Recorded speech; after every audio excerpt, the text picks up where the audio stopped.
The Monty and the Pharaoh Show is brought to you by... Because wine is your second favorite four-letter word. California wine, New York attitude. Good fucking wine. Yeah. Coming off of this, we're both saying this possibly could have been the greatest promo of One all of them. time. It was. So Jimmy It was and I great. were speaking. We're like, okay, let's go over our top 10 promos, right? And Okay. I made a list. Jimmy looked it over. He was somewhat in agreement. He has some other things he'll probably bring up on here. Yeah. But again, it's good to hear the whole chat in here, and let's decide where we are on this, okay? Yeah. So we're going to open up with number 10. 1 second. Yeah. Where the hell are my cats? Oh, they're on the bed. Oh, hey guys. Jimmy, I love you, Jimmy. They're behaving not like Dan's cats who just invade and jump on the camera. Just attack them. They're they're all over. My cats are disciplined. Mick Foley, 1995 ECW Kane Dewey promo.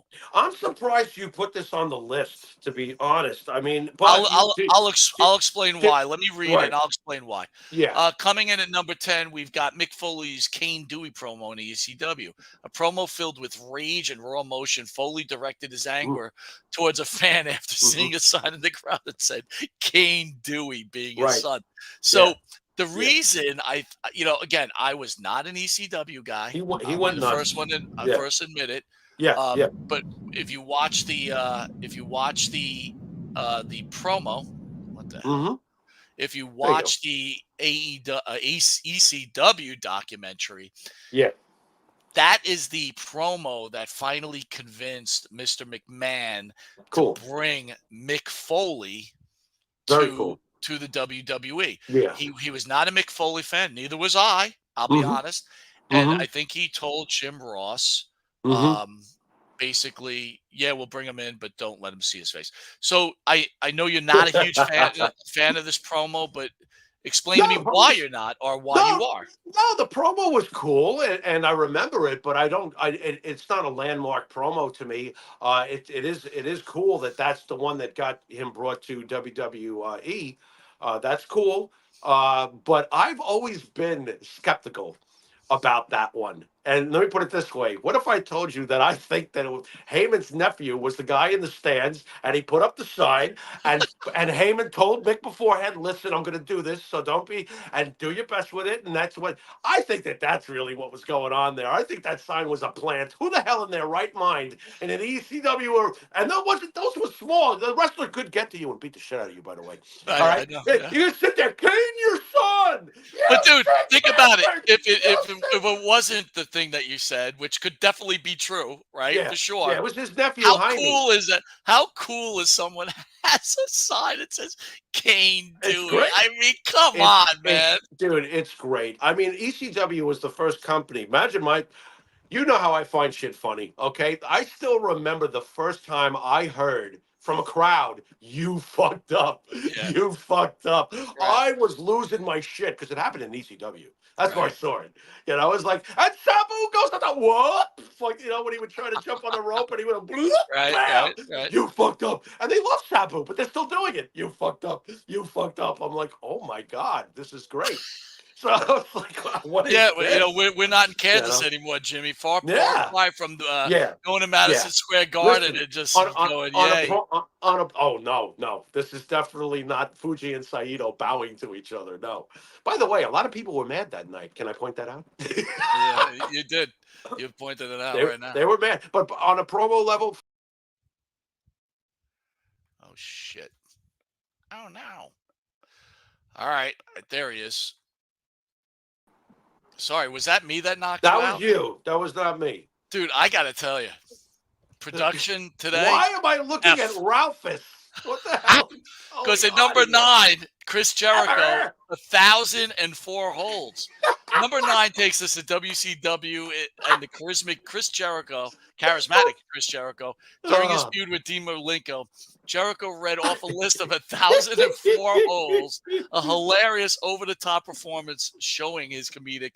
Now, dude, come on. It was great. The left toe limb lock. Left toe limb lock. No, I mean, I'm just throwing one out there. But my God, Jericho, man, he was amazing. Jericho was one of the greatest talkers ever, and very few people were funnier than Jericho when you think about it. We maybe one day we'll do a comedic promos and probably find Jericho at the top of almost everyone. That was a great one. But you know what's amazing? Like, I guarantee people are out there right now going, "Are you kidding me? That can't be in No, the top 10." I But can see why it wouldn't be. I actually probably but wouldn't you be can in see mine. why it should be. It could be, should be Yeah, too, no, it's right? great. Look, Jericho's great, man. No qualms there. But of course, I have a couple that I'm going to save for the end. I think if I don't hear them. I will say this: Yeah. as you go on in life, you just always seem to remember the now. Mm-hmm. So when you think about, like, Mm-hmm. just talking about that Jericho promo, Right. was laughing Well, because at the time it was the most hilarious right. friggin' thing you Right. ever heard, right? Right. But here's the beauty of it: as he's doing this and reading all of these off, somehow he's putting Malenko over. Oh Everybody yeah, knows. Everybody knows Malenko was a machine. You know right, what I'm saying? And here he right. is somehow with comedy, getting a chuckle, yet still putting over the opponent. Jericho is one of the all-time greatest, man. He really is in so many different ways. I wish he Yeah, would and stop. he's quickly ruining his I legacy. I'm well, see, sorry. there we go again. Like I said, 100 years from now, I don't think that they'll be studying the fat Chris Jericho matches at the last year of his life, which is You mean the learning wrestling tree? life. The learning Yeah, yeah, tree and no, that whole no, gimmick, like, no, no, "Hi yeah, guys," that yeah. is maybe the most I annoying thing. And it's if you're gonna yeah, turn to me and go, "Well, yeah, that's what it's supposed to do," no, it's just no, annoying. It's no. annoying enough that I turn off my No, television. Goodbye, no, get out of here. that's where Vince would usually, sure. Sometimes Vince himself was jumping the shark, but usually Vince would reel somebody in and go, not that, All So right, at number 7, Jake the Snake Roberts, WrestleMania 6, 1990 promos. It's 6, right? Jake, Uh, and here we are, number 7 on the mm-hmm, list. Jake the Snake Roberts promo, WrestleMania 6. yeah, Nobody, I mean, nobody could cut a cold, chilling promo like Jake the Snake Roberts. Jake was, what I remember. I can't paraphrase word for word his delivery on that promo, but Jake was like Clint Eastwood to me. It was that kind of style, always deadpan, monotone, very serious, very serious. You believed at the end of the promo that the other guy is going to need a cemetery plot, and he would do it without raising his voice. He had that tone in his voice, and he had that serious look on his face, and he was really one of a kind. He was Batman. It was almost like Batman the way he would talk. It was just and not the Batman that. Well, that's He, that's a funny thing, Jimmy. You're 100% yeah, right. It's like, now that we've moved on, people don't yeah. remember that Jake was the Oh, original, like, badass promo guy, right? It's he like that guy was. was badass. He was badass, and you really believed him. And like I said, he came across like Clint Eastwood, like that certain kind of level of being able to say your lines. He was one scary dude, and you knew he meant business. I wouldn't fight him. Fuck that. Dude, You know. I've mentioned it before, but I remember when they used to have those 1-800 numbers, and the WWE had 1-800 numbers, and Jake the Snake Roberts was on, right? Mm-hmm. And I dial up, and he's smoking. Like, you could tell he's Right. smoking on the phone. He's like, Right. because he's purposely making it, Right. exaggerated, so he's Right. smoking. And I'm Right. like, oh my Right. god, I'm thinking to myself, oh my god, a Right. wrestler's smoking, and Right. I was Yeah. like totally enamored by the guy. Yeah. The Yeah. guy, I mean, You know what? good, It's funny. I'm thinking to myself, Jake the Snake, the character that we're talking about, the cigarette smoking was not really the character, but it was part of who he was. right? Jake the Snake, the character. You know who Jake the Snake, the character, really was it to me in real life? I'm just realizing this now because we know about Jake behind the scenes. We know what a mess he was. We try to have him on. He's not the guy we saw on promos. You know who was the guy in real life? Dr. D. David Schultz. Yeah. That guy was the real Jake the Snake Roberts in real life. Now I know that I'm coming out of left field with this, but I really believe that Jake the Snake, everything that he don't like what David did to John Stossel is what the character Jake Roberts would have done to John Stossel, if that makes any sense. You feel that? It's an Absolutely. open hand slap. You crying? Good. You know what I mean? It's just a man of few words, but don't mess with him. And that's that's how Dr. D. David Schultz rubbed me in real life. He's the real snake.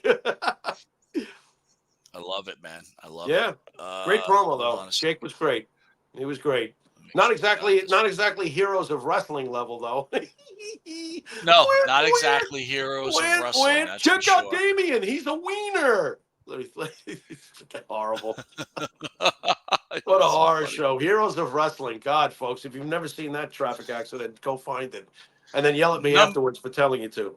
Number 7, Dusty Rhodes, Hard Times, 1985. This could be higher. This could be higher. Dusty Rhodes was probably one of the top 5 greatest talkers that ever lived in this business. Is this This his is the greatest promo of all time? He had so many great ones, but this is his most famous one. I mean, it's his most famous one. He had so many great ones. He was the he was out. He represented every truck driver, every regular person that goes to work, everything. And nobody embodied it better than Dusty, you know. And there's so many different reasons for that. Number one, he didn't have the Adonis look. He looked like a truck driver. He looked like the guy who would hop out of the thing and go in, but out of the truck and buy a case of beer, toss it back in. Hard times. You could relate to him. His character seemed that way.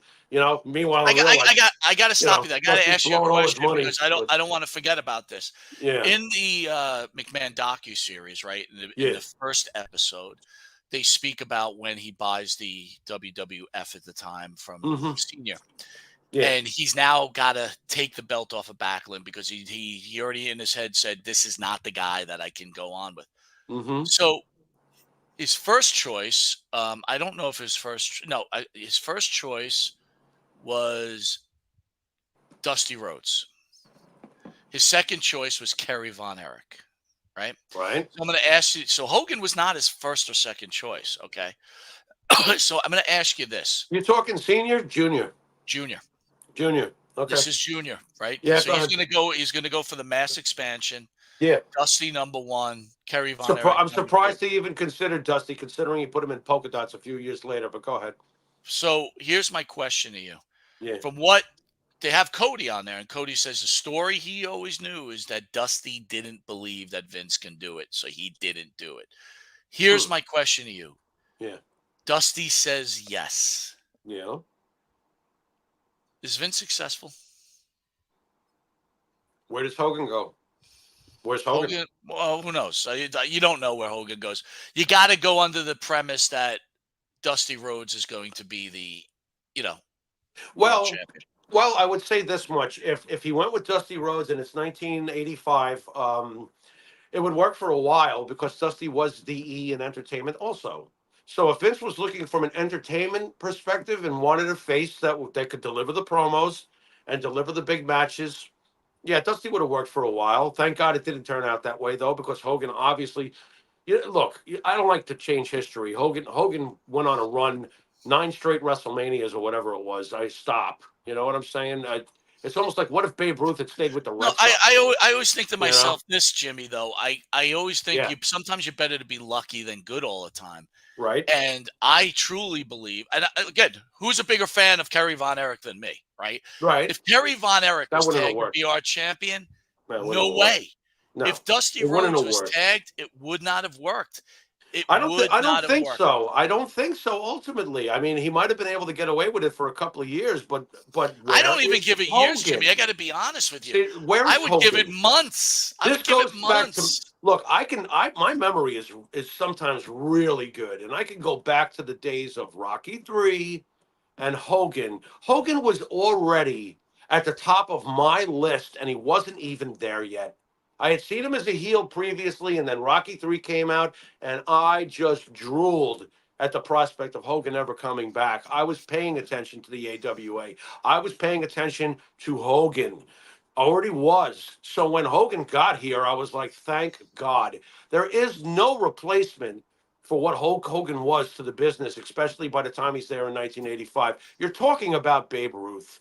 And it doesn't matter if you like him or you don't. It's just who he was. All I'm trying to say is if Vince was talking and he said, well, I thought about a bunch of guys, but ultimately I really wanted Hogan, right? That's a different story. But when you hear he wanted Dusty, right, and Dusty turned him down. He wanted Kerry, but Fritz said no. Well, thank God that Dusty thought way too much of himself. I gotta be honest. agree. I agree. All I'm saying to myself is Could you imagine what would have happened?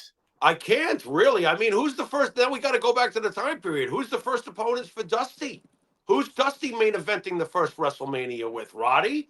Those would be killer promos. Uh, But I I don't don't think want to so. change anything. I I don't don't want to think so. change anything. Long term, Dusty had a few more years left where he could be where he was, and that was All right. it. Hogan All was a right. younger man who had a whole career ahead of him. The right All choice right, was man. made. Number Yeah. 6, with a tear in my eye, Oh, great. the Nature Boy Ric Flair is the WWF champion. Yeah, great. That's great. I can see that being in anybody's top 10. And it's funny, too, because he's had a lot of great promos, though, obviously, Flair. But this one happens to be, was this coming off the greatest Royal Rumble match ever? Is that what this one was coming off of? That's what I think. It's your favorite Royal Rumble Yeah, match. to me it is. Yeah. I think this was actually Ric Flair's greatest highlight ever in It his was entire amazing. career. Yeah. No, For it was him great. personally, too, I'd be shocked if he didn't say this was the greatest thing that ever happened in his wrestling career. Right. I'm not sure when he started spitting out the limo flying jet riding stuff if there's an actual definitive. I think that Probably was in is. Georgia Champion in Mid Atlantic. Because it could easily be that too. You know what I'm saying? I don't know, Flair, dude. I remember you when know. he won that Rumble, I was in shock. Number one, I did I not wasn't. believe it. I wasn't. You really tagged him to win it, huh? Yeah. And when he came out at number 1, you said he's still winning. Once he started hiding, I was like, because I had never seen that before either. Let's be honest. I was like, once he started hiding, I was like, oh shit, he's gonna win this. He's gonna hide half the match. And Heenan played it Tear in beautifully. my eye. The best was Heenan during it. Where is he? I've got my house on this. You know what I mean? It was like, oh, it was fucking great. Great promo, Heenan, dude. How great was Heenan, dude? Oh, Heenan was the best. I think I told you. All right, many people may strangle me on this one. All right. Number 5, the pipe bomb. Coming from number 5, we got the most infamous promos of all time, CM Punk's pipe bomb, where he broke the fourth wall and airing his grievances about the WWE. Well, I got to see what else is to come, but I have no issue when somebody says the pipe bomb's in the top 5 all time. So I'm not angry about it. He should be in the top 5. This promo was so important on so many different levels because he basically just sat down and said what he really felt, and we weren't used to that. That had never really been done on this level before. He's sitting there calling Triple H a big nosed bastard, and Stephanie and Vince. He's calling them all dumbasses and screw this place, and I'd never seen anything like that before. Punk laid out the foundation of his whole entire career. He pulled his Sex Pistols. He was basically pulling a Sex Pistols. He became the outcast, the outlaw, the guy who does things by his own rules. And his leaving the WWE led to independence and closing credits. It led to closing credits. Sorry about that. Your glasses are probably to the left of you if you look. No, dude, I was trying as you were talking. I was trying to get it ready, and I fucking hit the wrong button. God, as what's going on? I think I'll just no, not at all. I was enjoying what you were saying because I wanted to ask you. I was like, you know what? Let me ask you this though. So it's a promo, but was it really a promo? Like that was my only problem with it. It was more like it's a promo. Of course it's a promo. I mean, I'm sure that Vince had some knowledge. No, of course it did. But like when you think about promos, you're 100% right. It's a great promo. It's great. But it's like I just thought to myself, very like, important too. It was real. Okay, that was the question I had for you. Important. Is it so recognized to you because it was great or because it was important? Both. It was great. It was great. It was beautifully delivered. I mean, that guy knew where every camera was. How about when he would turn? And look, the guy's sitting Indian style. By the way, physical body language too. What the hell's going on here? He's literally sitting Indian style and getting all of his bad juju out. I mean, and like knowing where to look at the cameras and stuff like that when he called out his buddy. The hell's that guy's name that he had the lawsuit with? He just turns and waves to him. Interesting thing here's an interesting thing you just said to me, right? So you said, of course, Vince knew some of it or knew something about it. Yeah. Vince had to know everything about it. Okay, they knew exactly what he was going to say. Okay, there's no way they did. Okay, so now I'm going to drag this. Now I'm going to drag this to you. Can you see my finger? I'm sure I got my finger on this camera. Ready? I'm going to do this. Are you doing WCW from Bret Hart? God, that was great. Right now, I want God, to that was ask you this great. question: Mm-hmm. would That was great. WWE cameras allow that to be on if they didn't know this all was going to happen? And this goes to my theory. I don't know how they've kept it a secret, and it's amazing at this point. Vince was too busy in the realness of the moment. I'm sorry. I don't think that everything was just like, okay, this is what you're gonna do, and you're gonna leave me, and then you're gonna come back 10 years, 11 years later. Well, No, I'm no, not but I buying what any I of what that. I what I think I don't happened think was Vince he. would like stop the camera because he drew WCW in the air. No, I think that that's what happened. You I think that was focus. Wait a part of minute. it. It's your pay per view. You Yeah, just screwed the guy, and you're yeah. going to keep the camera on him. Well, he's not. Don't forget, Vince is not sitting up in the position in the truck right now. Vince has got spit coming off of his face because So he just what made you're trying sure to that say? his. It's one of the all time great mistakes by a production company. Then Actually, it it ended up probably being said great. I don't think it was a mistake. I think Vince intently wanted this to be look just. I think Vince, at the end of the day, even with his black eye, was like, "Yes." That's what I think.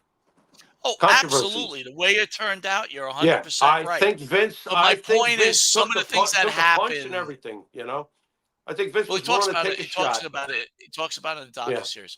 All right, I Mm-hmm. cheated on this one. Number 4, the Mm-hmm. Randy Savage Cream of the Crop 1987 promo, Right. and then Right. the Hulk Hogan I Hate You Right. WrestleMania 5 promo. That's Thoughts one of mine. on this promo being ahead of the pipe bomb at number 4? As far as importance goes, it doesn't weigh ahead of the pipe bomb. But as far as a great promo goes, come on, this is Randy. Randy was. By the way, I'm not surprised Randy passed away young. Do you ever stop to take a look at how much Randy is sweating during these promos? That's Oh, all. there's no, you know what, Jimmy? Oh, You're so effing smart. That guy, the stress that he put on his body just speaking and yeah, staying in the, that guy had to live that role the whole time. That absolutely. pressure on his Oh, heart, it's over, no, man. you could almost feel that he's going to explode. Like if he had Yeah. exploded on camera, I would have been a Daffy Duck. Like I can only perform this trick Dude, once. the I You Hate You know? Hulk Hogan promo, Oh my his God! eyes are fucking It's blood look red by the if time he takes his glasses off. yeah, He's sweating and red. There and was Coke the real house. hatred in there. He Yeah. did hate Hulk Oh, Hogan. he did. And Yeah, he made great, me feel like he hated Hulk Hogan. great. It's great stuff. I could see that being somebody's number one. The I hate you, Hulk Hogan. I could see All right, that. well, when we get through the list, I want to see what you would replace and what you Right. wouldn't replace, right? Okay. All Okay. right, so we're at number 3. And I'm sorry, I feel very strongly about this one.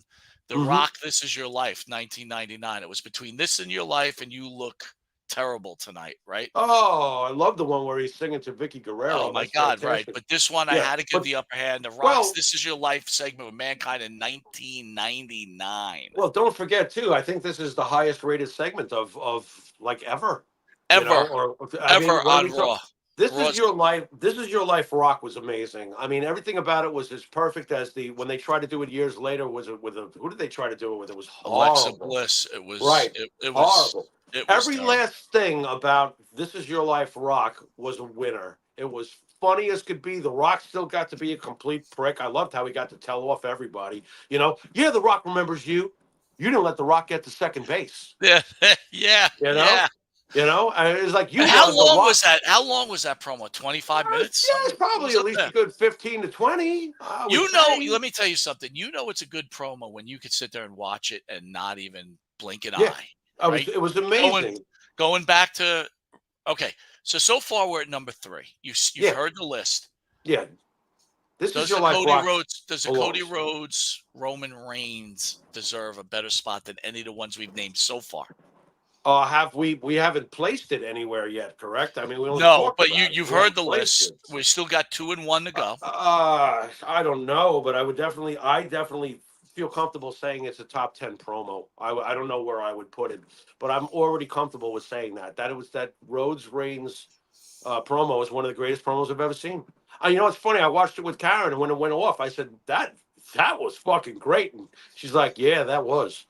And You that didn't that even have to be a fan yeah, to enjoy that. That's a great promo. My And Jimmy, God. I was thinking to myself, it was so good. And since the WWE is kind of actors now, it Hmm. really should be up for some kind of movie or like short award, you know? Sure, why not? It was a masterpiece of for a short film.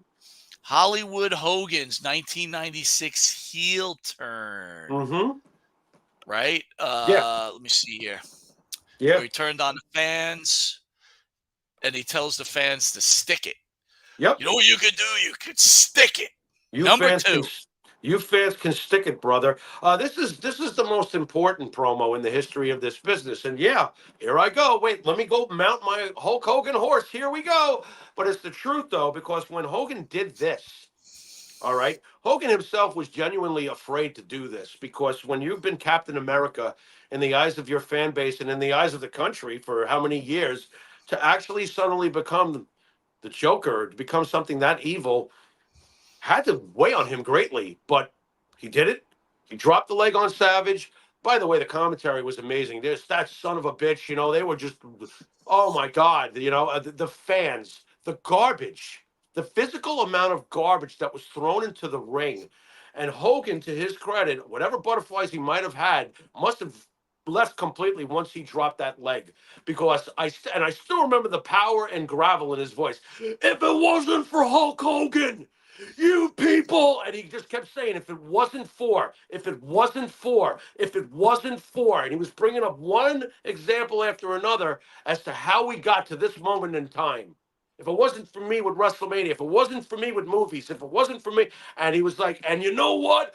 I'm bored. You fans can stick it, brother. Holy shit. Meanwhile, standing behind him the whole time is Nash and Hall, and Nash is doing the posing. Remember that?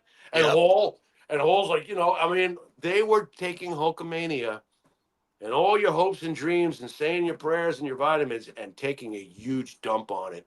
And the garbage is just flying. And then Gene, I think with that famous line, don't touch me, I've got a fleet of lawyers.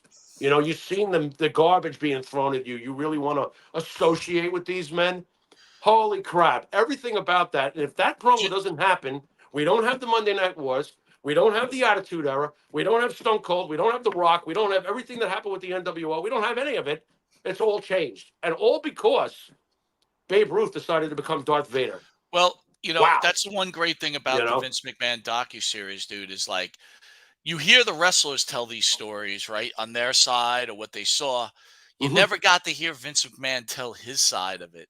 And they Mm-hmm. ask him, "Do you regret never turning Hogan heel?" And he said, Right. "No." He said, That "That was that wasn't was the a bit of a deal. mistake. Hogan was a Yeah. hero." They asked Yeah. him, "It wasn't a mistake," and he's like, "Obviously, right? Yeah. Obviously, That right?" was that was definitely a mistake. Hogan All right, once the again num changed everything. the number one greatest promo of all time. Austin 316 just whooped your ass. Mm-hmm. What do you think? I don't think it's the greatest promo of all time, but I can see why it would be in somebody's top five just on importance. When it happened, it was not like it was almost like a passing thing. I don't think that at that point the ratings were there. What it is the point of origin for the character that he became. Well, All I right. If he think I doesn't think you hit drop on the that, head if he doesn't, because people that was that yeah, era where people were like, and they right, really weren't paying much attention. right, But then you're right. That's right. where it does that switch over, Right. That's right? why it can't be for me number one, but I can understand on a historical importance level, it could be in someone's top five because it was a great promo and it was really the birth of Stone Cold Steve Austin, but the progress hadn't happened yet. This was just happening then. It wasn't enormous like when Hogan dropped the leg. When Hogan dropped the leg, the whole landscape of wrestling changed right at that moment. It was like, oh my God. And you got the fans flipping out, you got the wrestlers freaking out, everything. Well, I think to Totally be different. fair though, you have an icon, an Right. established icon against a guy who Right. eventually becomes an icon, Becomes right? an icon. Right, right. Now the two that I would bounce are up at the back end of this list. The Dewey one and unfortunately the Jericho one, as much as I love it. And I would probably replace them with these two for their importance, and especially one particular one because it was not just a great promo, it was also incredibly important. And that's of course when Razor Ramon invades WCW. He's not Scott Hall yet. Okay. he comes in and he's Well, talking like he's Razor. real, but he's really nobody, right? He's just Yeah. whatever. Yeah. Yeah, but he's really Razor because he's talking like Razor. You know who I am. He's doing Right. Razor. Yeah, Okay. sure. And everybody knew who he was. They were like, shit, that's Razor Ramon. So when Scott Hall invades WCW and does the "you know who I am, what you don't know is what I'm doing here" promo, that is incredibly important in this business and changed everything because it was the first seed for the NWO to come and Hogan dropping the leg. So that to me is huge. That But should be in the top 10. I agree with you in the It's more importance important level. than Dewey and Jericho. But Sorry, no, but that's what I'm going with that. what I'm trying to say though, Yeah. like, does it have a long lasting effect on you Oh that you God. remember? Like, Oh, I sure. remember it when you bring it up, I but when I watch think it. about promos, I'm like, whoa, Yeah, I still like to watch it because he comes in through the crowd. I love it. It's something that I'll always go I mean, back I'm and not watch. saying it shouldn't be on someone's top 10 Oh, list. he should. Yeah, I think he should be. Go Yeah. ahead. And the other one is not on that level, but it was still very, very, very important. I just bought WCW when Shane McMahon did that down in Panama City Beach, by the way. Absolutely. You know, when Absolutely. when Shane comes into Nitro and all of a sudden he's on the camera, I'm like, what the? I just bought WCW. I'm like, oh my God.